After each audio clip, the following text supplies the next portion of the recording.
بالله من الشيطان الرجيم بسم الله الرحمن الرحيم الحمد لله رب العالمين واهدنا على أمور الدنيا والدين والصلاة والسلام على أشرف الأنبياء والمرسلين سيدنا محمد وعلى آله وصحبه أجمعين.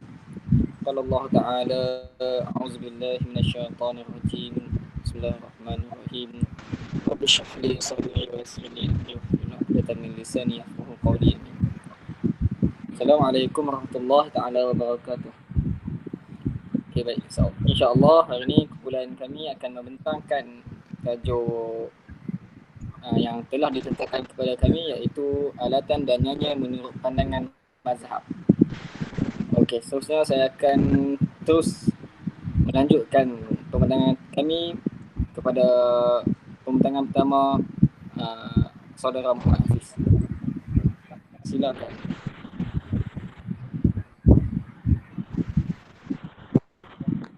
Pertamanya, definisi muzik, alatan muzik dan nyanyian. Zif merupakan kata jamak ma'rifah yang bermaksud alat muzik. Ibnu Al-Qayyim pula menyatakan al-ma'azif adalah seluruh alat muzik atau permainan, dan ini tidak diperlihatkan. Dan yang ketiganya, Imam Al-Zahabi pula berkata al-ma'azif seluruh alat muzik ataupun permainan yang digunakan bagi tujuan mengiringi sesebuah lagu atau syair. Pandangan yang pertama, pandangan yang mengharuskan muzik. Abu Bakar Ibnu Al-Arabi setelah membawakan hadis-hadis yang digunakan untuk mengharamkan nyanyian, mengatakan tidak ada satupun dalil yang sahih untuk mengharamkan nyanyian kerana perawi-perawinya yang tidak thiqah. Pandangan yang mengharamkan pula Imam Ibnu Hajar Al-Haytami pula setelah beliau menukilkan ijma' akan pengharaman alat muzik, telah menyatakan bahawa sesiapa yang menyatakan bahawa ada khilaf dalam isu ini, dia telah melakukan kesilapan yang dikuasai hawa nafsu hingga ia memekakkan dan membutakannya daripada mendengar dan melihat kebenaran. Para ulama yang mengharamkan muzik berhujah berdasarkan ayat-ayat Al-Quran dan hadis, antaranya firman Allah Subhanahu wa taala, A'udzubillahi minasyaitonirrajim. Minan nasi man yashtari lahwal hadits liyudilla an sabilillahi bighairi ilm wa yattakhidhaha huzwa ulaika lahum 'adzabun muhin. Maksudnya, di antara manusia ada orang yang mempergunakan perkataan yang berguna untuk menyesatkan manusia dari jalan Allah tanpa pengetahuan dan menjadikan jalan Allah itu olok-olokkan. Mereka itu akan memperoleh azab yang menghinakan.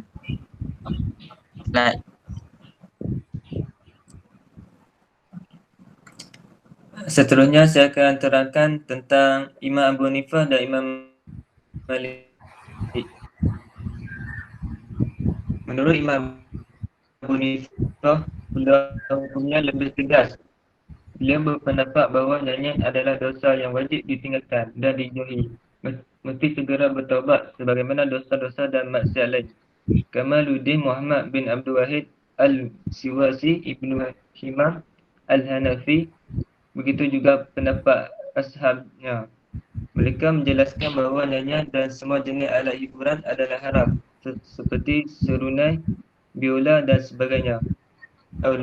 Alauddin Abi Bakar bin Su'ud Al-Qasa Al-Hanafi, mereka menganggap nyanyian yang menggunakan alat muzik adalah maksiat. Pelakunya membawa kepada fasik dan ditolak penyaksiannya. Muhammad bin Yazid Al-Qazwini, mereka mengharamkan nyanyian. Mereka mengatakan as-sama' fasqa wa tazabihi kafar. Maksudnya mendengar nyanyian adalah fasik, berseronok-seronok dengannya adalah kufur. Seterusnya Imam Malik. Imam Malik pernah ditanya akan muzik dan nyanyian. Beliau berkata hanya orang fasik yang terlibat dengan aktiviti seumpama ini, seperti Imam Malik bin Anas radhiyallahu anhu. Beliau melarang nyanyian dan mendengar lagu. Katanya, apabila seseorang membeli hamba sahaya perempuan dan mendapati seorang penyanyi, dia boleh memulangkannya kerana dianggap cacat. Sekian daripada saya. Okey, insyaAllah semua menurut pandangan Imam Mazhab Syafi'i, Imam Mazhab Syafi'i dalam kitabnya Adab Al-Qadha berkata bahawa sesungguhnya hukum nyanyian adalah makruh kerana mempunyai sesuatu yang sia-sia. Barang siapa yang menghabiskan waktunya dengan mendengarkan nyanyian seperti itu, maka ia adalah seorang yang bodoh dan kesaksiannya tidak dapat diterima. Qadhi Abu Thayyib berkata mendengarkan nyanyian dari wanita yang bukan muhrim adalah haram. Okey, telah jelas kat sini Imam Syafi'i dia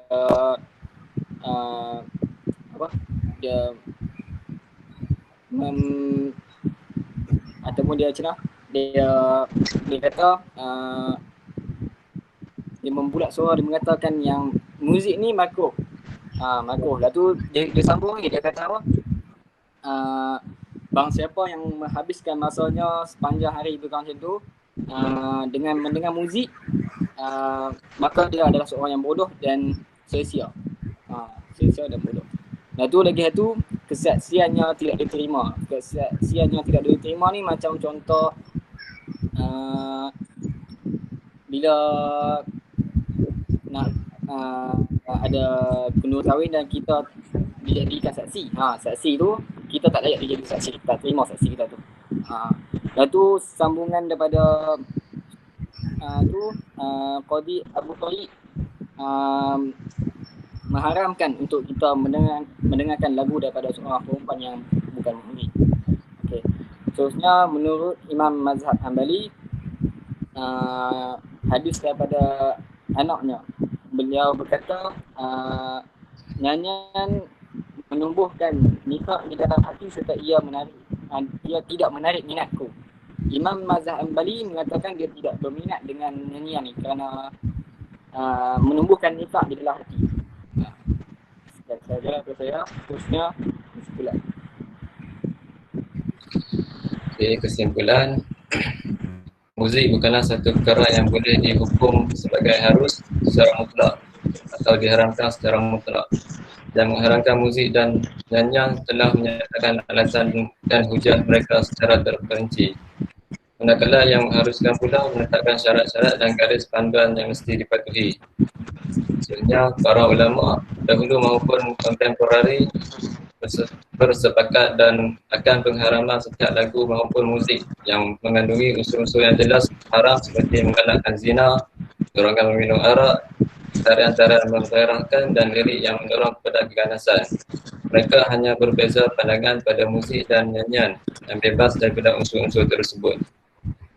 Akhirnya kami cenderung kepada pandangan yang mengharuskan nyanyian dan muzik selagi mana ia tidak mempunyai unsur-unsur yang diharamkan seperti arak, pergaulan bebas tanpa batas, lirik yang menyanggahi syarak dan akidah Islam serta melalaikan pendengar dan pengamal muzik daripada tanggungjawab dan kewajipan agama. Sekian, terima kasih.